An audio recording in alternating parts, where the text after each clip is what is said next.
حضرت علی نے فرمایا، عقل ایسی دوست ہے جس کو چھوڑ دیا جاتا ہے، مگر خواہش ایسی دشمن ہے جس کی پیروی کی جاتی ہے۔ حضرت علی نے فرمایا، تمہیں بہت سے لوگ بدنام کرنے کی کوشش کریں گے، مگر تم یاد رکھنا، عزت اور ذلت صرف اور صرف اللہ کے ہاتھ میں ہے۔ حضرت علی نے فرمایا، اگر رشتہ ضروری ہے تو بات بھول جاؤ، اور اگر بات ضروری ہے تو پھر رشتہ بھول جاؤ۔ حضرت علی نے فرمایا، انسان کو ہمیشہ وہیں سے زندگی کا سب سے بڑا سبق ملتا ہے جہاں وہ پوری طرح مخلص ہوتا ہے۔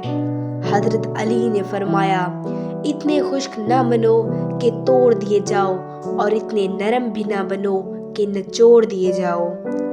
حضرت علی نے فرمایا، یہ ایک حقیقت ہے کہ انسان کو جہاں سے پیار کی سب سے زیادہ امید ہوتی ہے، اسے سب سے زیادہ دکھ وہاں سے ہی ملتا ہے۔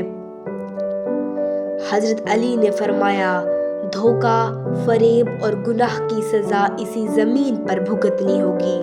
یاد رکھنا، اللہ کچھ بھی نہیں بھولتا۔ حضرت علی نے فرمایا، جہاں عزت، سچائی اور خلوص نظر آئے، وہاں دوستی کا ہاتھ بڑھاؤ، ورنہ تنہائی تمہاری بہترین ساتھی ہے۔